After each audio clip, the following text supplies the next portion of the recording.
প্ৰথমতে কোৱা হৈছে যে শ্ৰীমদ ভাগৱত।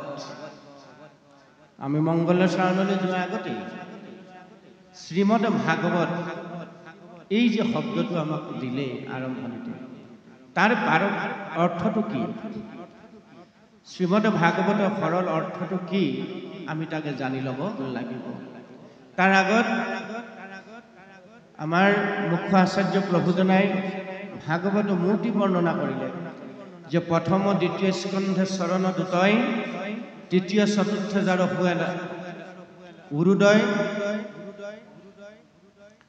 নাভি দেখে পঞ্চমে, ষষ্ঠকে বক্ষস্থল, সপ্তমে অষ্টমে কৰ কমল যুগল, কণ্ঠ দেখে নৱম, দশমে যাৰ তুণ্ড, একাদশে ললাট, দ্বাদশ ভৈলা মুণ্ড। এহি ভাগৱত মৰুতি মনোহৰ, তমাল সদিশ বৰ্ণ, শ্যাম কলেবৰ। এই ভাগৱতখন ও নমো ভগৱতে বাসুদেৱাই দ্বাদশৰী মন্ত্ৰৰ প্ৰথম স্কন্ধৰ পৰা দ্বাদশ স্কন্ধ পৰ্যন্ত এই 12 স্কন্ধ ভাগৱতখনি হ'ল সাক্ষাৎ ভগৱন্তৰ প্ৰত্যক্ষ বাগ্ময় মূৰ্তি। আৰু এই প্ৰত্যক্ষ বাগ্ময় মূৰ্তি মহাভাগৱতত মহাপ্ৰভু ভগৱন্ত আত্মাৰূপে আছো বুলি একাদশ স্কন্ধ ভাগৱতত গীতাৰ অষ্টাদশ অধ্যায়ত সখা অৰ্জুনক ভগৱান কৃষ্ণই নিজ মুখে কৈছে। উদ্ধৱে সুধিলে যে প্ৰভু, তুমি যিহেতু ধৰাধাম ত্যাগ কৰি গুচি যাবা, মই তোমাক ক'ত পাম? তুমি যে কৈছা মই তোমাৰ মহামিত্ৰ ভক্ত একান্ত, তুমি মোক এৰি থাকিব নোৱাৰো বুলি কৈছা। এতিয়া তুমি যিহেতু এতিয়া যোৱাৰ সিদ্ধান্ত ল'লা, পৰিকল্পনা কৰিলা, ব্যাধৰ ঘৰত অস্বস্থ বৃক্ষৰ তলত আউজি তুমি খন্তেক সময়ৰ পিছত ধৰাধাম ত্যাগ কৰি বৈকুণ্ঠলৈ যাবাগে, পিছে মই তোমাক প্ৰভু ক'ত পাম? তেতিয়া উদ্ধৱ মহামহন্ত কৈছে যে হে মোৰ প্ৰাণৰ সখা, তুমি চিন্তা নকৰিবা, মই তোমাক এৰি থাকিব নোৱাৰো, কাৰণ তুমি মোৰ মহামিত্ৰ ভকত একান্ত, তোমাক মই সকলোতকৈ ভাল পাওঁ। সকলোতকৈ বুলি কওঁতে উদ্ধৱৰ মনত সংশয় ভাৱ আহিল। সকলোতকৈ ভাল পাই প্ৰভুৱে মোক, সকলোতকৈ ভাল পোৱা জনক প্ৰভু তুমি নোপোৱাকৈ যাবলৈ ওলালা বৈকুণ্ঠলৈ। তেতিয়া ভগৱন্ত কৃষ্ণই উদ্ধৱৰ সংশয় দূৰ কৰি গৈছে। ব্ৰহ্মাহৰ সলায়ু লক্ষ্মী প্ৰিয় জায়া, পৰম সুন্দৰ ইটো দেখা মোৰ কায়া, সবাতো অধিক তুমি মোৰ প্ৰিয়ত্ৰ, নাহিয়ান বান্ধৱ উদ্ধৱ তুমি হও। বেলেগক নাই কোৱা, ভগৱন্তৰ লগত বহু আছিল। সত্য যুগত আছিল, ত্ৰেতা যুগত আছিল, দ্বাপৰ যুগত আছিল। ভগৱন্ত প্ৰভুৰ লগত ৰাম অৱতাৰত, কৃষ্ণ অৱতাৰত বহুত তেখেতৰ বান্ধৱ আছিল, কিন্তু সকলোকে কোৱা নাই। যাবৰ সময়ত উদ্ধৱ মহামহন্তক মূল কথাখিনি কৈ থৈ গৈছে যে ব্ৰহ্মা সৃষ্টিকৰ ব্ৰহ্মা বিষয়ে তুমি জানা, সংহাৰকাৰী ৰুদ্ৰ হৰৰ বিষয়ে তুমি জানা, ব্ৰহ্মা হৰ, সলায়ুধ বলোৰাম মোৰ দাদা, প্ৰিয় দাদা, যি মোৰ লগত সৰ্বক্ষণে গাৰ চাৰ দৰে আছে। সলায়ুধ বলোৰাম, ব্ৰহ্মা হৰ সলায়ুধ, আৰু জগত মাতা লক্ষ্মী মোৰ পৰম সুহৃদ জায়া, মোৰ অৰ্ধাংগিনী, জগতৰ মাতৃ লক্ষ্মী। আৰু যে মোৰ এই সুন্দৰ যিটো দেহ তুমি দেখিছা, যিটো দেহ খাওঁতে শুওঁতে উঠোঁতে বহুতে সকলো সময়তে তোমাৰ লগত আছিল, এই সুন্দৰ দেহটোতকৈ তুমি মোৰ প্ৰিয়। যিটো দেহ দৰ্শনৰ কাৰণে যোগীসকলে যুগ যুগ সাধনা কৰে, মহাভক্তসকলে তপ ব্ৰত ধ্যান কৰে, নিত্য মূল চৰণ সেৱা কৰে, যিটো শৰীৰ দৰ্শন পাবৰ কাৰণে। সেইটো সৰ্বক্ষণে তোমাৰ লগতে আছে, তুমি সৰ্বক্ষণে তাক পাই আছা।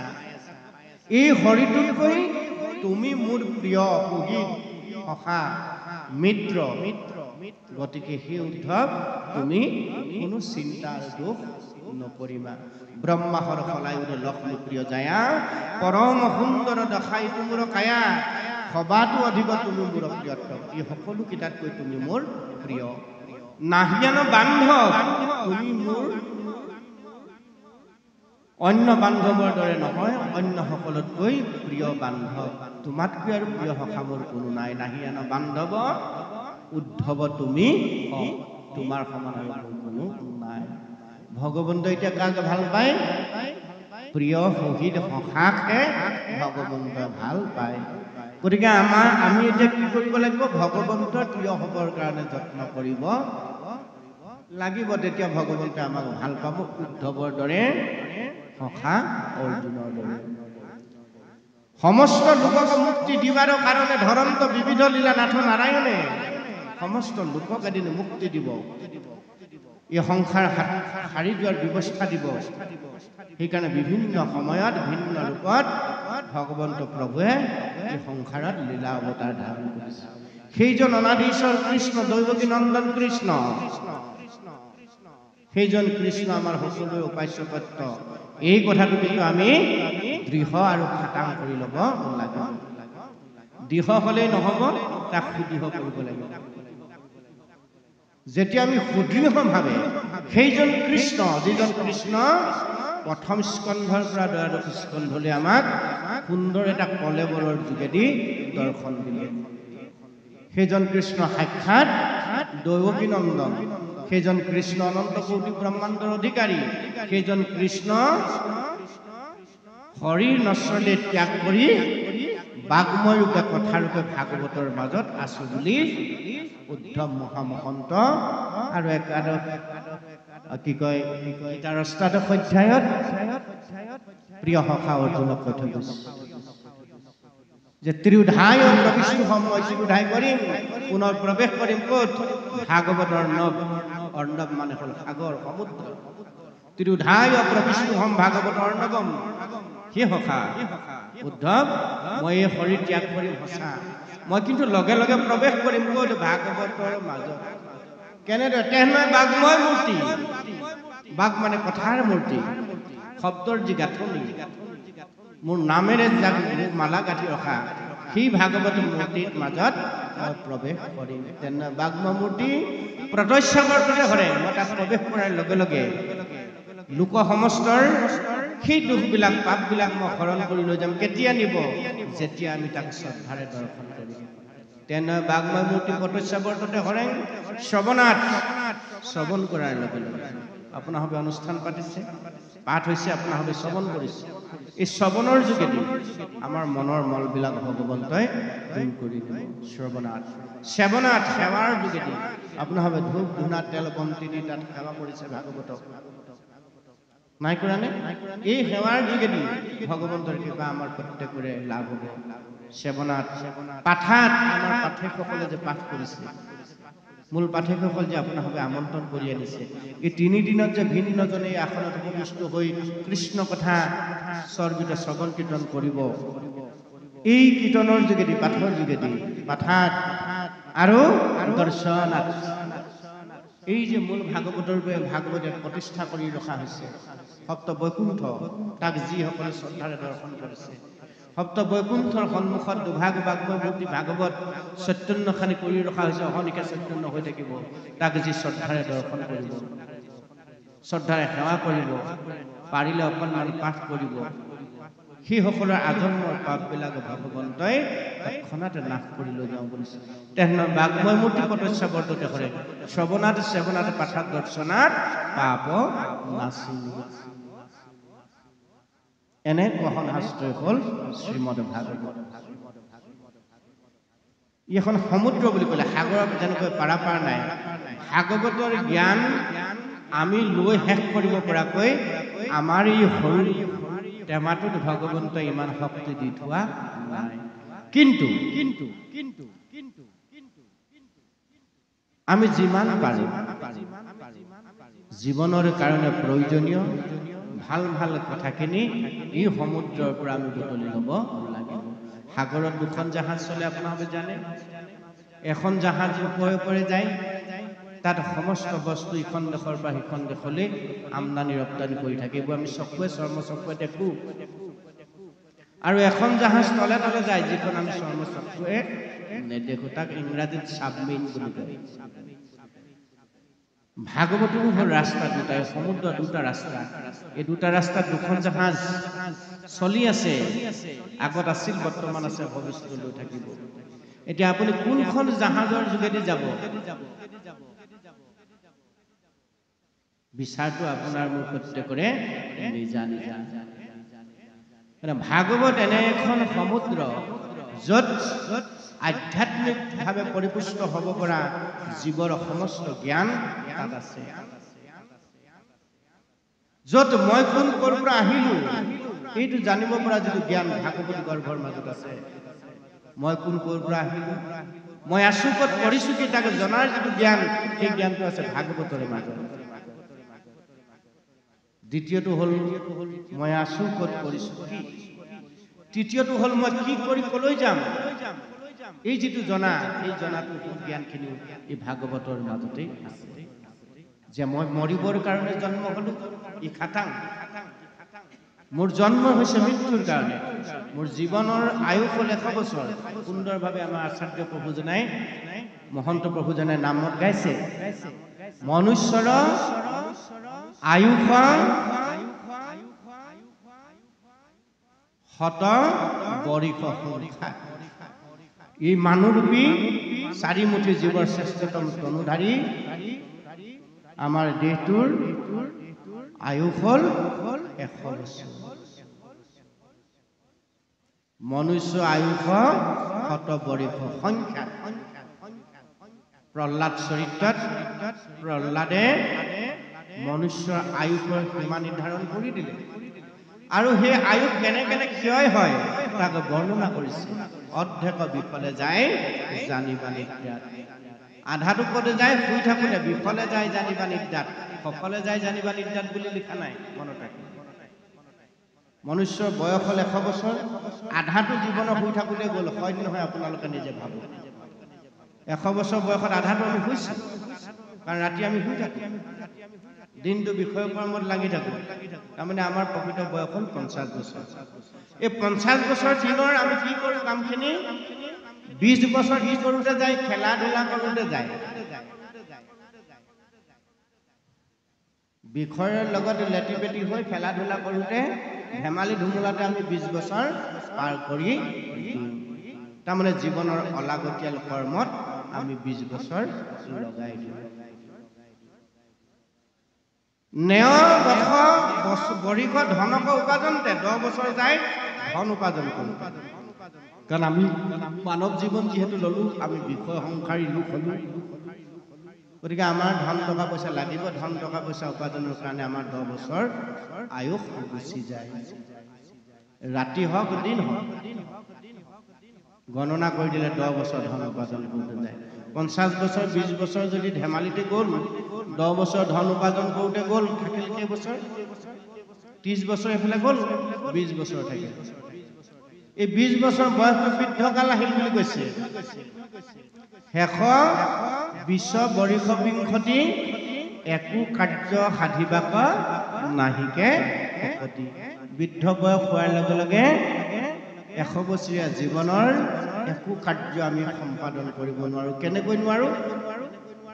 নামাচাৰ্যই নাম গাওঁতে কৈ গৈছে, কাণেৰে নুশুনা হয়, চকুৱে নেদেখা হয়, মনৰ স্মৃতি নাইকিয়া হয়, কমি যায়, হ্ৰাস পায়, কথাবোৰ মনলৈ ৰৈ নাথাকে, আৰু শৰীৰটো লাহে লাহে লাহে লাহে অৱস হৈ আহে।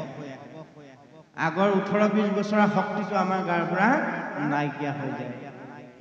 আৰু আমি আশা কৰি বাট চাই থাকিব লাগে কালৈ আপোনাৰ মোৰ ঔৰসে জন্ম হোৱা সতী সন্তানৰ মুখলৈ চাই আমি ৰৈ থাকিব লাগে এমুঠি মুখ আগত দিলে আমি খাবলৈ পাম যদি কিবা কাৰণত নিদিয়ে আমি খাবলৈ নাপাম যি সতী সন্তানৰ কাৰণে ৰাতি দিন কৰি মনত ৰাখিব বৰ লাগতিয়াল কথা যি সতী সন্তানৰ কাৰণে ৰাতি দিন কৰি 9 মাহ 10 দিন গৰ্ভত ৰাখি এগৰাকী মাতৃ এটি সন্তান ভূমিষ্ঠ কৰাইছে সেই সন্তানে জন্ম হৈ সেই পিতৃ মাতৃয়ে সেই সন্তানক গাত আঁচু এটা কৰিবলৈ নিদিয়াকৈ ডাঙৰ দীঘল কৰি প্ৰকৃত মানুহ হিচাপে গঢ় দিয়াৰ পাছত বৃদ্ধ বয়সত এটা বা দুটা বছৰ নিজ পিতৃ মাতৃক যদি লালন পালন কৰিবলৈ পায় কোনো সন্তানে